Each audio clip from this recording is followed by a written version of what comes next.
Hello guys, ito tignan naman natin ang kanilang Suite B. Ayan, ang tawag nila dito ay Junior Executive Suite. So ayan. Ayan, Suite B. So naka-stay kami ngayon sa Suite A, which is kamukhang-kamukha lang nito. So ayan, tignan natin sa loob. Ayan, meron siyang sariling dining. Ayan, ang ganda ng kanilang dining. So good for 6 ang kanilang dining. So, may sarili silang lababo. So, hindi pwedeng magluto dito kasi bawal ang magluto dito sa loob. Pero meron silang cooking area. So, meron naman siyang microwave. Ayan, merong ref. Ayan, may mga libreng plate din dito. So, ayan, plate, mga tasa. Ayan. Ay, wala palang laman dito. Dito sa kabila. Ayan, so yung mga tasa dito. Ayan. Ayan. So, yung mga tasa sila. So, ayan. Yan yung kanilang lababo. Ayan. So, yan. May sarili silang CR. Ito yung CR nila. So, yun. Kamukhang-kamukha nung pinag-i-stayan namin. So, ito pala yung unang kwarto. Ayan. So, ang ganda, di ba? May TV. Meron siyang bed na pang-dalawa. So, meron siyang extra bed doon. Ayan. So, ito yung pinaka-bedroom, master room. So, ayan ang kagandahan dito, guys. Harap siya ng beach. Siya ay beachfront. Diba? Ang ganda. So, sa labas may mga sariling toilet sila. So, pwede kang dumaan dito. Ayan. Tapos lalabas, may pambabaeng toilet doon sa malabas, may panglalaki doon sa kabila. Ayan. Ganda. Ito yung master room.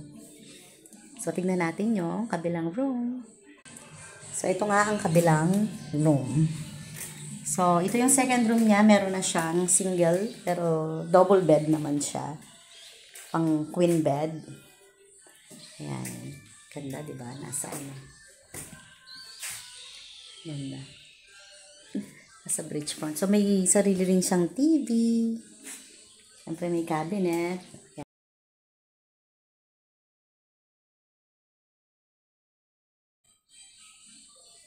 Ayan. Ito yung CR nila.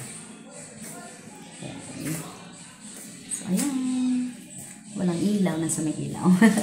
So, ayan, meron siyang shower room. Maliwanag naman siya. Ayan, meron din siyang extra bed dito. So, itong kwartong to good for 6, pero pwede kang maging 8. Kasi may mga extra bed siya. Ayan. Yan, ang buong kwarto ng Junior Executive.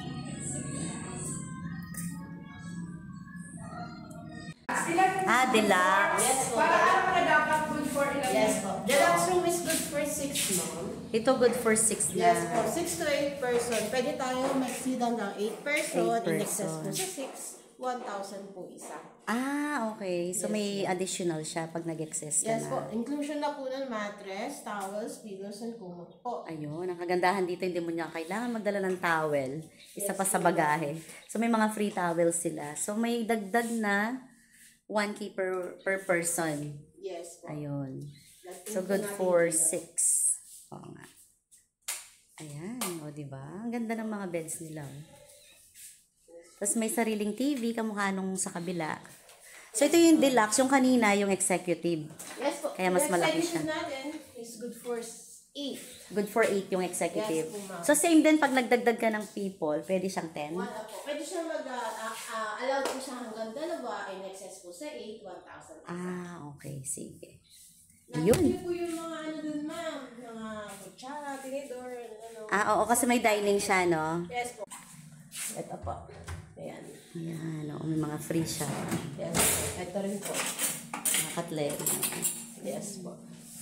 So, may ref na siya. Opo.